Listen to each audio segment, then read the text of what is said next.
Tuhan adalah Bapa kami, Tuhan. Kami memuji Engkau karena Engkau adalah Allah yang agung, Tuhan. Engkau Allah yang hebat, Bapa. Kami tadi menaikkan pujian Tuhan bahwa Engkau betapa hebat kuasa Engkau, Tuhan. Tuhan, kami akui itu, Tuhan. Tanpa Engkau, kami nggak bisa berbuat apa-apa, Bapak. Setiap hari membaca firman Engkau, saya pribadi kagum, Tuhan, sama Engkau, karena firman-Mu betul-betul, Tuhan, selalu, Tuhan, mengingatkan, bahkan memperbarui hati kami, Bapak. Kami bersyukur juga, Tuhan, sebagai jemaat GKDI Bali, Bapak, kami boleh terus bersatu, kami boleh terus, Tuhan, disemangati, disupport, Tuhan, di dalam masa-masa pandemi ini, Tuhan, karena ada fellowship, Tuhan, yang begitu kita bisa nikmati, Bapak. Ada berkat daripada Engkau, Tuhan, yang senantiasa kami boleh bisa lihat, Bapak. Hari ini kalau kami mau mendengar firman-Mu kembali, Bapak, biarlah Tuhan Engkau yang berkati hamba-Mu, setiap kata-kata, boleh Tuhan keluar, Tuhan, dari kekuatan roh Engkau saja, Tuhan. Dan berkati setiap hati yang mendengarkan, Bapak. Boleh Tuhan diberkati, boleh bertumbuh, Tuhan, boleh berbuah, Bapak. Dan nama Engkau saja dimuliakan, Bapak. Kami serahkan semua ke dalam tangan-Mu, Tuhan. Di dalam nama Yesus Kristus, Tuhan kami berdoa dan mengucap syukur. Amin. Oke, ya, selamat pagi semuanya. Kita bersyukur sekali ya kalau bulan Februari ini, minggu lalu kita bisa memulai dengan khotbah dari Pendeta Harlem yang dari Jakarta tentang bagaimana Yesus kita itu adalah pengantara yang sempurna. Ya, begitu detail Pendeta Harlem menjelaskan betapa Dia adalah imam besar kita, Yesus Kristus itu. Ya, dan Dia udah menyelesaikan segala sesuatunya. Ya, hari ini kita boleh bisa berdoa, kita boleh bisa punya kehidupan yang makin punya sukacita. Kenapa? Karena Yesus kita menyelesaikan segala pekerjaannya di kayu salib. Hari ini saya ingin melanjutkan ya tentang tema Februari, yaitu tentang exalted above the heavens. Ya, Yesusnya yang kita mau tinggikan lebih daripada tingkat-tingkat sorga. Ya, judul khotbah saya pada hari ini adalah kalau Yesus lebih tinggi. Titik. Oke? Nah, mari kita lihat ya di Ibrani pasal 3 ayat yang pertama. Dikatakan demikian. Sebab itu, hai saudara-saudara yang kudus, yang mendapat bagian dalam panggilan surgawi, pandanglah kepada rasul dan imam besar yang kita akui, yaitu Yesus yang setia kepada Dia yang telah menetapkannya. Sebagaimana Musa pun setia dalam segenap rumahnya. Sebab ia dipandang layak mendapat kemuliaan lebih besar daripada Musa. Sama seperti ahli bangunan lebih dihormati daripada rumah yang dibangunnya. Buat orang Ibrani ya, buat Kristen Ibrani pada saat itu, Nabi Musa itu adalah orang yang benar-benar dipandang. Ya. Mereka tahu ya dari buku Torah aja, dari buku Taurat aja, melihat tentang Musa itu kata-katanya itu diikuti. Bagaimana pelayanan dia itu benar-benar diakui di buku Taurat. Makanya sampai sekarang orang Yahudi kalau bicara tentang Musa itu bisa speak highly, ya bicara tentang tingginya, hebatnya Musa. Tapi pada kesempatan kali ini si penulis Ibrani ingin sekali kalau Nabi Musa aja engkau pandang begitu hebatnya sehingga Kristen-Kristen Ibrani pada saat itu ya sangat mengagungkan Musa sehingga firman-firman yang dikatakan Musa itu diikutin. Nah, sekarang Kristus itu pandanglah dia. Ya. Dia di sini dikatakan pandanglah sebagai rasul dan imam besar. Maksudnya rasul dan imam besar di sini adalah apostle dalam bahasa Inggris itu utusan. Ya, Kristus diutus. Tapi Kristus juga adalah imam besar. Minggu lalu kita sudah belajar apa artinya imam besar dari Pendeta Harlem. Ya. Tapi dari sini ada satu kata Yunani yang kita boleh perhatikan, yaitu apa? Katanoin. Katanoin itu artinya tentang pandangan itu. Fix your attention. Ya, kalau fix your attention itu ya, kalau kita lagi ngelihat sesuatu, tapi apa? Tiba-tiba arah mata kita fokuskan. Ya, bahkan nggak hanya fokuskan, kita meditasikan. Ya, kalau bahasa Indonesianya lebih kepada yuk kita observasi, lalu kita juga benar-benar selidiki. Kenapa? Kalau arah pandangan kita observe tentang Kristus, ini pasti akan ada perbedaan dalam hidup kita. Penulis Ibrani ingin mengingatkan bahwa apa? Dulu orang Yahudi, mereka pandangnya Musa. Pandang Musa aja begitu hebat hidup mereka. Tetapi Kalau pandang Kristus yang lebih besar daripada Musa, yang dipandang layak mendapat kemuliaan lebih besar daripada Musa, ini harusnya lebih dihormati lagi. Ya, ini gambarannya seperti ada bangunan yang dipuji siapanya? Bangunannya atau ahli bangunannya? Ya, pasti ahli bangunannya, pasti arsiteknya, siapa ownernya, siapa yang desain, siapa yang benar-benar meng-create ini. Nah, itulah gambaran dari penulis Ibrani bahwa Kristus harusnya difokuskan, dipandang lebih besar. Ya, di Ibrani pasal 3 ayat 5 sampai 6. Ya. Di sini katakan, dan Musa memang setia ya dalam rumah Allah sebagai pelayan.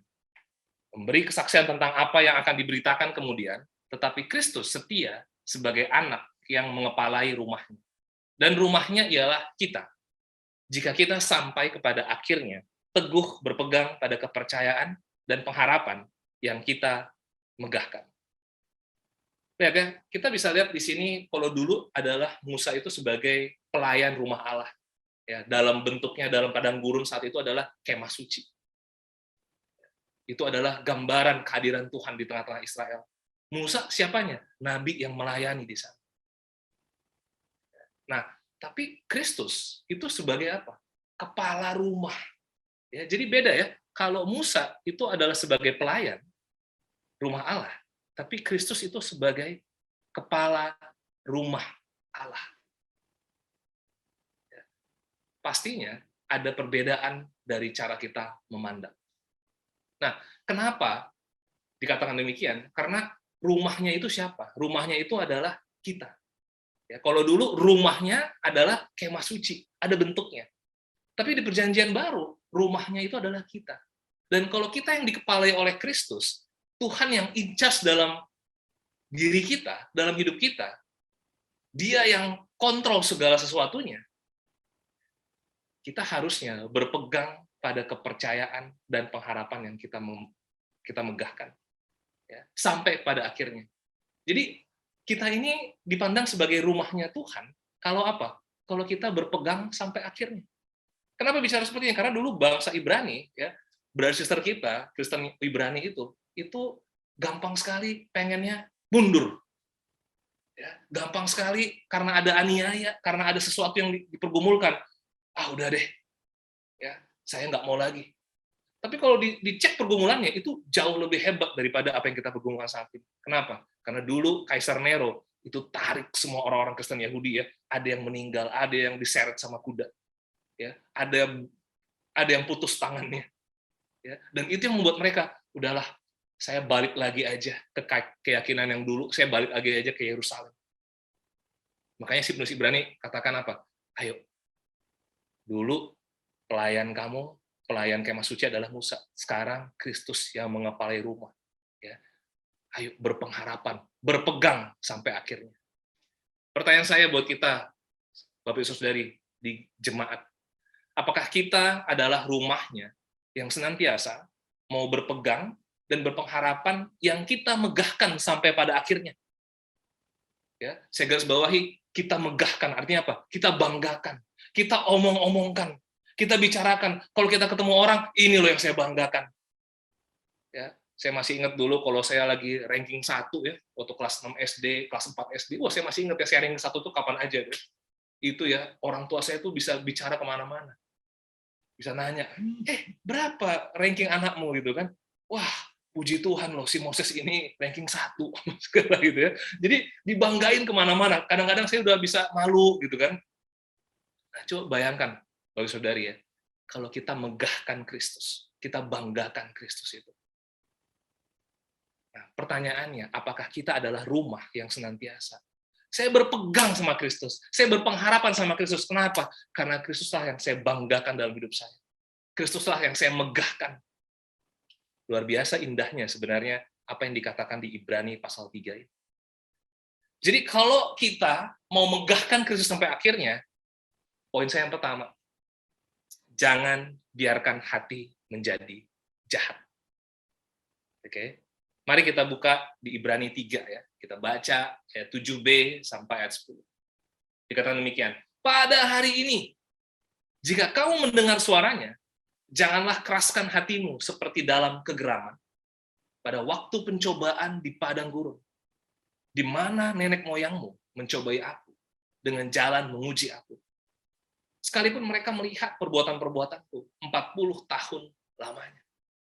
Itulah sebabnya aku murka kepada angkatan itu dan berkata, selalu mereka sesat hati dan mereka tidak mengenal jalanku.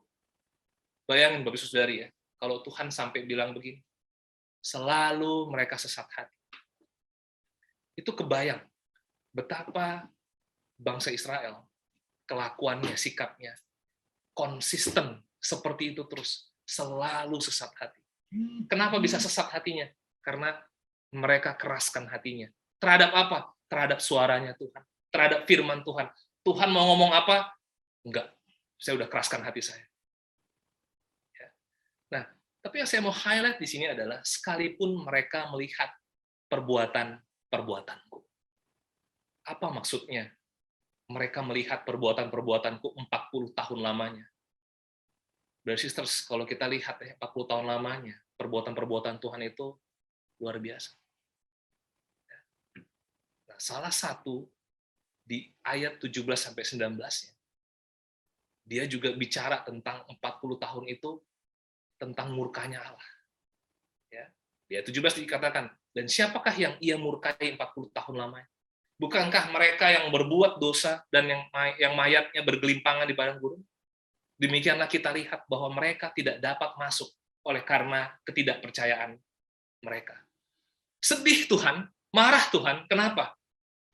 Ini sudah sama Musa dilayani, tapi mereka dalam perjalanan, mereka bergelimpangan. Kenapa? Mereka nggak bertekun, nggak berpengharapan sampai akhirnya. Karena nggak percaya mereka. Kok bisa sih hati nggak percaya? Bukankah perbuatan Tuhan sudah hebat luar biasa, 40 tahun lamanya diperlihatkan kepada Israel? Ya, bukankah ada awal yang baik, yaitu apa? Tuhan memberikan mujizat, ya, laut merah dibelah, 10 tulah diperlihatkan ke Firaun bahwa apa? Ini loh Tuhan Allah. Dan bangsa Israel, kalau kita jadi bangsa Israel di sana, wow, hebat banget Tuhan saya. Siapa saya? Saya nggak berbuat baik, saya hanya jadi budak, tapi Tuhan Allah dengan kekuatan yang luar biasa, tunjukkan 10 tulah, kalahkan Firaun, bebaskan kita, bahkan laut merah dibelah, kurang apa lagi? Awal yang baik. Nggak sampai di situ, mujizatnya nyata. Ya, selain laut merah, tiang awan, tiang api, itu selalu ada di padang gurun.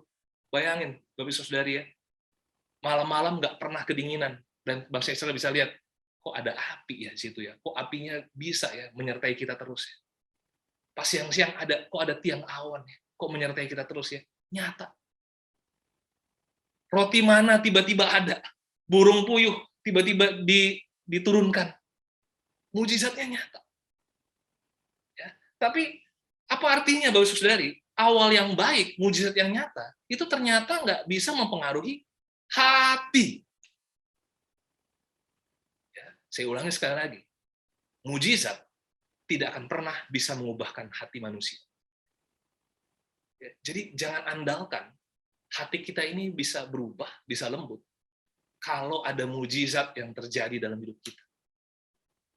Buktinya apa? Di Alkitab kita boleh lihat, bangsa Israel. Kurang mujizat apa lagi?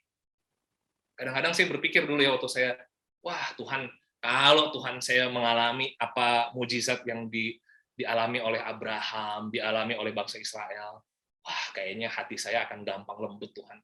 Kayaknya saya akan bisa Tuhan, saya mau bertumbuh Tuhan. Bible mengatakan bahwa apa? 40 tahun perbuatan-perbuatan Tuhan nyata. Awalnya baik. Tapi yang saya mau concern hari ini adalah yang Tuhan concern tentang hati kita. Mujizat tidak mengubahkan hati. Makanya 12:13 dikatakan, waspadalah, hai saudara-saudara, supaya di antara kamu jangan terdapat seorang yang hatinya jahat dan yang tidak percaya oleh karena ia murtad. Dalam NIV-nya, turn away dari Allah yang hidup. Jadi murtad itu bukan pindah agama ya. Tapi biasanya murtad itu kita artikan itu pindah agama, tapi dalam bahasa NIV ini mau dijelaskan tentang bagaimana kita menjadi menjauh dari Allah. Menjauh dari Allah itu, kenapa? Itu hati jahat dan tidak percaya. Nah, ini yang Tuhan bilang, waspadalah. Saya senang karena di buku Ibrani banyak peringatannya. Ya. Lalu di Yeremia 17 saya selalu teringat tentang ayat 9-10. Betapa liciknya hati, lebih licik daripada segala sesuatu. Hatinya sudah membatu, siapakah yang dapat mengetahui? Aku, Tuhan, yang menyelidiki hati, yang menguji batin, untuk memberi balasan kepada setiap orang setimpal dengan tingkah langkahnya, setimpal dengan hasil perbuatannya. Lihat ya, hati itu sebenarnya Tuhan desain itu hanya bisa nyambung sama kekekalan. Karena Tuhanlah yang menciptakan hati kita. Tapi sejak hati kita ini mengenal dunia, hati ini tuh jadi ada gravitasinya. Selalu loose, selalu ke bawah. Selalu maunya adalah keinginan hati. Makanya hati itu naturalnya jadi licik. Misalnya apa? Coba bayangkan ya, waktu mujizat awal-awal udah dikasih lihat sama Tuhan, Laut Merah udah dibelah. Tapi ternyata apa? Setelah nyebrang, mereka mulai apa? Mengeluh. Kenapa ini nggak ada makanan? Kenapa kok ini airnya pahit? Tahu gini, kita di sana aja di Mesir enak. Makanan ada, air banyak. Ya, walaupun ditindas, tapi paling enggak ya. Itu tuh ya, saya jadi kangen tuh ya, kuali berisi daging. Lihat ya, hatinya bangsa Israel sudah terkonek sama apa? Apa yang mereka nyaman. Apa yang mereka suka. Hati udah ke sana. Kenapa dikatakan Tuhan hati jadi jahat? Kenapa? Karena hati itu nggak lagi rindu sama Tuhan, nggak lagi senang sama Tuhan. Jadi lama-lama menjauh. Mujizat Laut Merah hanya tinggal kenangan. 10 tulah hanya tinggal cerita. Tiang awan, tiang api yang di depan mata orang Israel itu juga mujizat. Ya kalau keinginan hati lagi nggak enak, nggak kesel ya kesel. Lihat ya, jadi Tuhan concern dengan hati kita, Bapak Ibu Saudari. Karena hati kita ini cenderungnya bisa licik. Hati kita ini jahat. Dibilang apa? Nggak percaya. Hati yang nggak percaya. Saya daftarkan di sini. Hati licik yang perlahan. Ya, diawali dengan apa? Mengeluh. Kadang-kadang ya, dalam keseharian ya, saya sendiri bisa loh waktu dalam karantina 10 hari kemarin itu ya. Aduh, kok gini ya. Kenapa sih karantina harus lama-lama? Itu tuh bisa muncul ya, hati demikian. Ya, terus kadang-kadang bisa muncul lagi. Ya, enak banget ya kalau yang lain ya, yang sehat-sehat ini gitu ya. Ya, yang mungkin radangnya nggak terlalu gimana-gimana ya. Itu tuh bisa muncul aja. Mungkin keluhan-keluhan kecil, tapi kita biarkan hati itu udahlah, terusin aja hati kayak begitu. Nah, lama-lama kita jadinya ikuti kata hati supaya nyaman. Sering nggak, Bapak Saudari ya, kita mendengar follow your heart aja, ikutin aja kata hati. Ya, daripada kamu lakukan sesuatu tapi kamu nggak nyaman, ya ikutin kata hati. Seolah-olah itu seperti kebenaran, tapi itu adalah kesesatan. Kenapa? Karena kalau hati kita nggak dekat sama Tuhan, hati kita ini akan selalu connect sama namanya kenyamanan kita. Moses ini akan selalu connect sama yang namanya Moses banget. Ya, kadang-kadang bisa, aduh harus kayak gitu ya. Itu bukan saya sekali. Itu bukan Moses banget. Kalau saya pengennya abis gitu santai dulu, abis itu gini. Dialah biarin. Jadi apa? Kita tuh lama-lama jadi bicarakan tentang kenyamanan kita. Bukan tentang hati Tuhan lagi. Kalau Tuhan maunya apa, itu nggak terlalu kita peduliin. Tapi hati kita udah, ini Moses banget. Ya itu kan kesukaannya orang lain. Kalau kesukaan saya begitu. Lama-lama, ambisi pribadi jadi yang utama. Ya, saya bersyukur tadi kita bisa mendengar komuni dari brother kita Ferdi. Ya, uang. Bahkan dalam masa pandemi, uang itu aja bisa jadi ambisi. Kenapa? Karena seakan-akan hidup kita ini terutama bergantung kepada uangnya kita. Ya. Harga dirinya kita ambisi, pencapaian. Kalau sampai ada orang sepertinya kok nggak terlalu sapa saya, nggak terlalu anggap saya, ya, itu hati, bagaimana hati kita? Kalau ada hal yang kita mau capai tahun ini nggak tercapai, hati kita gimana? Lanjut lagi, hubungan dengan Tuhan jadi hal yang sepele. Ya ampun, nggak baca firman sehari aja, masa gitu aja terlalu terlalu berdosa atau gimana, ya kan? Masa sih Tuhan satu dosa ini aja Tuhan marah banget? Nggak mungkin lah, ya. Itu orang yang lain itu bisa lebih dimurkai. Hubungan dengan Tuhan jadi hal sepele. Ya. Saya bersyukur. Kenapa? Karena kita punya budaya, kita mau punya personal time with God. Kenapa personal time? Karena waktu kita punya hubungan dengan Tuhan secara pribadi, ini bukan tentang bagaimana yang penting saya setor satu dosa sama Tuhan. Tapi bagaimana saya rindu sama Tuhan. Saya senang sama Tuhan. Ya, begitu kita ada waktu sama Tuhan, kita enjoy nggak sama Tuhan? Hati bisa licik. Lalu apa? Dosa jadi biasa. Coba lihat ya, seminggu terakhir, 2 minggu terakhir ya, dosa apa yang udah jadi biasa aja? Nggak apa-apalah. Dulu saya pernah ngerasa ada dalam hidup murid saya, wah, dosa pikiran jahat sedikit aja nggak apa-apa lah. Yang penting kan nggak ngomongin ke orangnya. Hati-hati. Ya, itu hati yang Tuhan lihat. Lalu apa? Nasihat dari firman menjadi nggak penting. Nah, ini yang be careful. Ya. Apapun itu, kalau itu firman apapun itu, kalau bikin kita sensitif, saya nggak mau, saya tutup diri. Ya. Lama-lama, fellowship jadi nggak butuh. Ya. Saya bersyukur, hari ini saya lihat, keterlambatan kita berkurang. Ya. Kita butuh syukuri itu. Kenapa? Karena terutama supaya kita mengerti, ibadah itu bukan tentang yang penting hadirnya. Tapi yang penting adalah kita mau mengasihi saudara-saudari kita. Bro, gimana cara mengasihinya, bro? Ya kan? Ini online ini susah sekali. Balik lagi. Makanya kenapa ada di kotak yang sebelah saya kasih lihat bahwa apa? Kemauan percaya. Hati itu tidak bergantung kepada intelijensia setiap orang. Hati itu tidak bergantung kepada kepandaian orang. Hati itu hanya bergantung kita mau percaya atau enggak. Apapun tools-nya, apapun metodenya, tapi kalau hati kita percaya bahwa saya bisa kok mengasihi orang. Karena apa? Saya percaya Tuhan, saya dekat sama Tuhan. Itu semuanya jadi mudah. Tapi kalau hati udah keras, apapun alasannya itu bisa muncul. Ya, bisa susah, bisa bosan, bisa kelamaan, bisa apapun juga. Kenapa? Karena akarnya dari hati.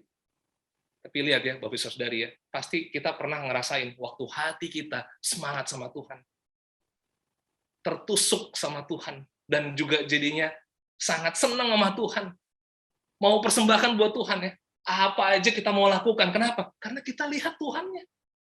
Dan kita mau persembahan, ini loh Tuhan, inilah hatiku, inilah hidupku Tuhan, I wanna give it all to you. Kalau itu ada fellowship, kalau itu ada mau baca firman Tuhan, kalau itu bisa menyenangkan hati engkau, amin. Makanya di buku Ibrani ini, yang paling terutama adalah apa? Waspadalah tentang hati kita. Jangan sampai jadi jahat. Hati jahat ini gradually, artinya apa? Perlahan demi perlahan. Nggak ada hati itu jadi jatuh, tiba-tiba langsung jahat, enggak. Tapi perlahan. Awalnya dari keluhan-keluhan yang kecil. Kayak poin yang pertama adalah, jangan biarkan hati kita, Bapak Saudari ya, jadi keras. Tapi apa? Mari kita punya hati yang mau percaya terlebih dahulu. Kenapa mau percaya? Tadi Ferdi udah share bahwa apa? Di Ibrani 2, Yesus mau lebih rendah dari malaikat supaya bisa nyambung sama kita, merasakan penderitaan kita, merasakan hati kita, supaya dia yang angkat hati kita. Supaya dia yang, ini loh, saya mati, kenapa? Karena kamu adalah saudaraku, kamu adalah keluargaku. Hati mana yang nggak luluh kalau Yesus jadikan kita keluarga? Hati mana yang nggak luluh kalau Yesus mau lebih rendah supaya apa? Supaya kita jadi memiliki hatinya Yesus. Poin yang pertama, jangan biarkan hati jadi keras. Ya, makanya jagalah hatimu dengan segala kewaspadaan. Ini ayat seringkali kita lihat, karena dari situlah terpancar kehidupan. Kalau kita punya hati yang sukacita, kehidupanmu akan sukacita. Kalau hati kita jadi senang sama Tuhan, lihat, akan banyak enjoyment dalam hidup kita. Kalau hati kita senang firman Tuhan, lihat, akan banyak kebijaksanaan dalam hidup kita. Kalau hati kita jadi keras, lihat betapa kerasnya kehidupan kita. Kalau hati kita jadi iri hati, lihat betapa banyaknya kehidupan kita yang nggak akan bersyukur. Bahkan kita jadi negatif sama hidup kita.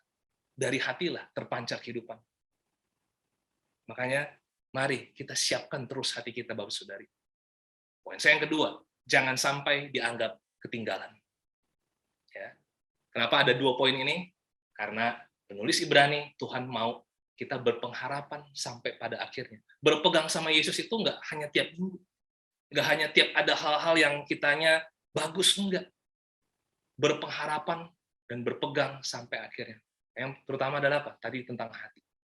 Yang kedua, jangan sampai dianggap ketinggalan. Mari kita lihat Ibrani 4, 1-4. Sebab itu baiklah kita waspada, supaya jangan ada seorang di antara kamu yang dianggap ketinggalan. Sekalipun janji akan masuk ke dalam perhentiannya, masih berlaku. Karena kepada kita diberitakan juga kabar kesukaan sama seperti kepada mereka. Tetapi firman pemberitaan itu tidak berguna bagi mereka.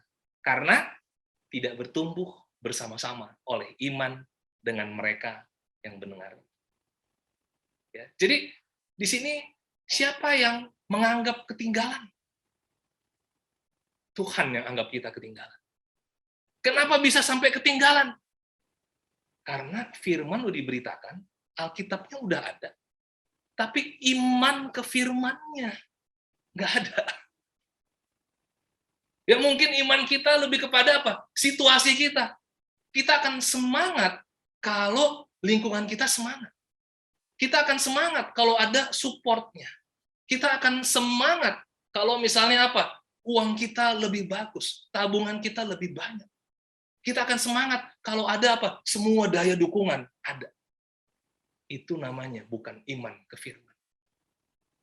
Ya, makanya Ibrani katakan, waspada.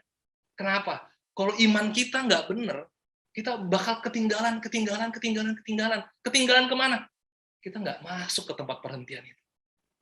Walaupun apa? Kita percaya Yesus adalah Tuhan Juru Selamat kita. Kita sudah dibaptis. Tapi apa?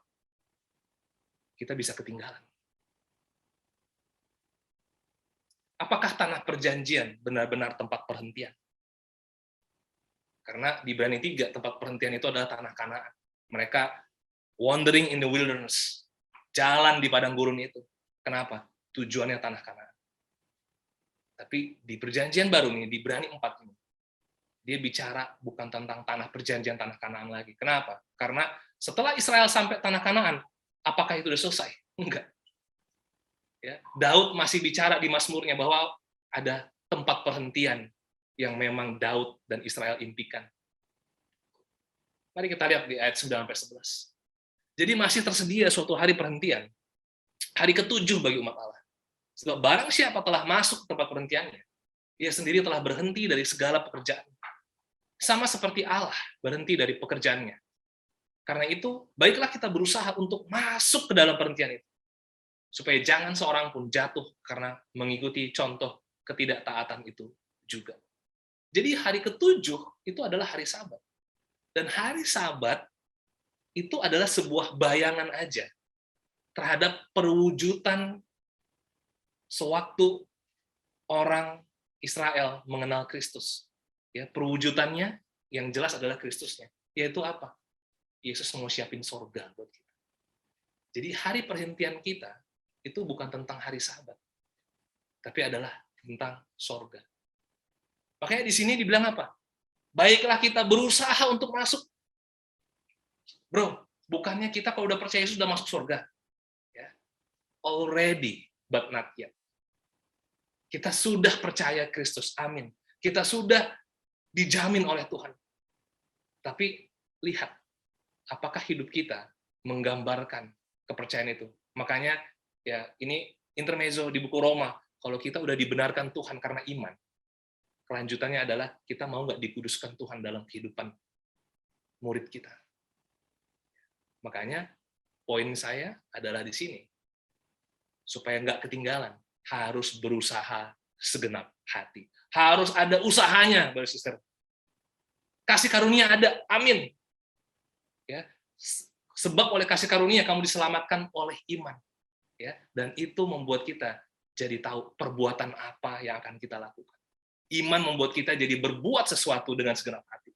Makanya di Filipi 2:12, hai saudaraku yang kekasih, kamu senantiasa taat. Amin. Karena itu, tetaplah kerjakan keselamatanmu dengan takut dan gentar. Hari ini, gimana cara kita kerjakan keselamatan kita dengan takut dan gentar? Gimana kita continue? Pendeta Harlem minggu lalu bilang, Yesusnya udah selesai di kayu salib. Udah bereskan semua pekerjaan imam besar itu dengan sempurna. Tapi dia naik ke sorga, dia duduk, karena udah selesai, tapi dia doa dari atas. Dari sorga dia doa untuk kita. Supaya apa? Ayo, Moses. Ayo, jemaat Bali. Jemaat GKDI. Terus berusaha segenap hati. Saya udah selesaikan, tapi kamu kerjakan keselamatanmu. Kamu segenap hati lagi. Kamu berusaha. Berusahanya apa? Bagaimana kita memastikan diri kita akan memasuki perhentian itu? Ya, lakukan usaha segenap hati. Yang A adalah apa? Biarkan firman pengaruhi pikiran dan hati. Lihat Ibrani 4:12. Sebab firman Allah hidup dan kuat, dan lebih tajam daripada pedang bermata dua manapun. Ia menusuk amat dalam sampai memisahkan jiwa dan roh, sendi-sendi dan sumsum. Ia sanggup membedakan pertimbangan dan pikiran hati kita. Jadi kalau firman-Nya begitu kuat, kuatnya ngapain? Kuatnya bisa penetrasi hati kita. Itu menusuk hati kita sampai hati kita bisa dipisahin. Mana yang benar-benar dari roh Tuhan, mana yang benar-benar dari keinginan atau perasaan kita aja. Itu Tuhan benar-benar pisahin lewat firman Tuhan. Kita jadi jelas itu. Waktu kita jelas itu, ayo segenap hati ke sana. Makanya kerja keras kita ngapain? Baca Alkitab dengan sungguh-sungguh. Kalau orang nggak baca Alkitab sungguh-sungguh, nggak tiap hari baca Alkitab, mereka dengar apa? Kita dengar apa? Ya, kita scrolling Instagram kita, Facebook kita, gadget kita, terus kita dengarkan informasi-informasi mana yang menyenangkan hati, mana yang ketangkep di hati. Entah kekhawatiran, entah kesenangan, entah hiburan, entah apapun juga. Tapi itu semua bisa pengaruhi hati kita. Tapi Tuhan Allah mau kita apa? Waspada. Saya kasih kamu firman Tuhan. Kenapa? Firman ini bisa penetrasi hati kamu. Bisa pisahin, bahkan bisa luruskan, bisa ratakan, bisa tata hati kita oleh firman. Pertanyaannya, kita gunakan nggak firman yang hidup dan kuat ini setiap hari? Supaya apa? Dan kita doain nggak? Ya, saya mau encourage kita untuk melakukan hal yang praktikal setiap harinya. Kalau kita udah baca Alkitab, kita doain. Tuhan, ini hal apa dari firman ini yang benar-benar menembus hati saya? Ya, saya mau Tuhan, hati saya ini semakin tertata Tuhan. Doain itu. Kenapa? Karena kalau kita nggak doain, kita mengandalkan siapa lagi? Supaya kita kerja keras untuk hati kita. Siapa lagi yang kerja keras untuk hati kita, kalau bukan yang terutama kita sendiri? Ya, Kristus sudah kerja keras, dan dia tetap doain kita. Makanya apa? Kita doain juga. Jangan Yesusnya doain dari surga, kitanya nggak doain hati kita. Doain supaya firman itu boleh semakin menembus hati. Hari ini, kalau saya baca Ibrani pasal 11 tentang iman, wow, amin. Saya mau Tuhan, iman saya itu buat saya nggak mundur. Saya jadi makin bersungguh-sungguh Tuhan. Dan saya doain hati saya. Kita boleh doain permohonan-permohonan kita, tapi jangan lupa harus sekali doain hati kita supaya tertembus firman Tuhan, supaya tertata firman Tuhan, supaya pikiran hati kita jadi benar. Begitu banyak hal yang bisa kontaminasi kita. Ya, siang ini kita pas makan mungkin udah ada kesenangan yang lain. Ketemu orang, mungkin fellowship atau apa, ada yang bikin kesel mungkin. Ya, nanti sore pas lapar, waduh kok makanannya nggak enak, tahu gitu makanannya ini.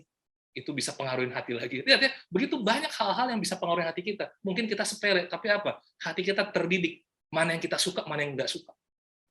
Hati-hati, brothers sisters ya. Hati kita dididik oleh dunia. Ya.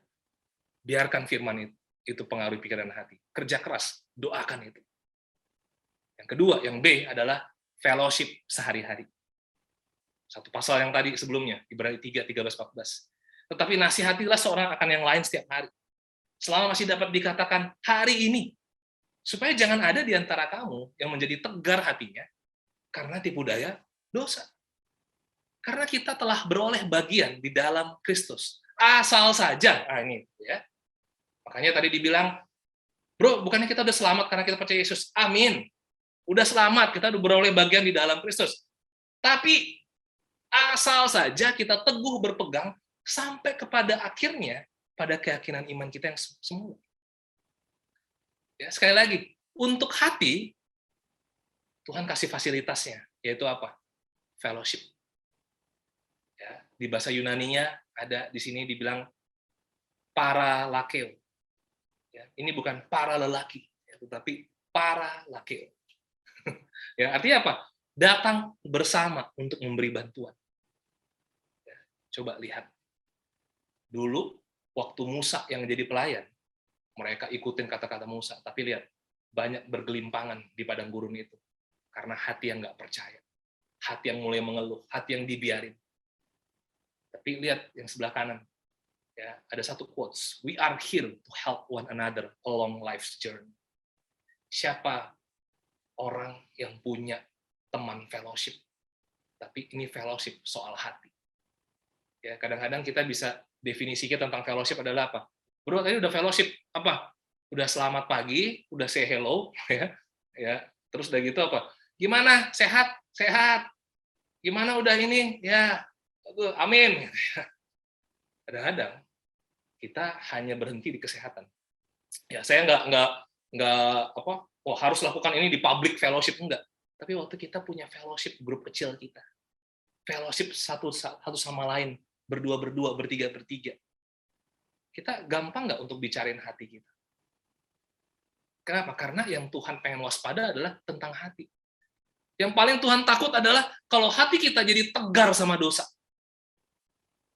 Sampai akhirnya apa? Ya, biarinlah.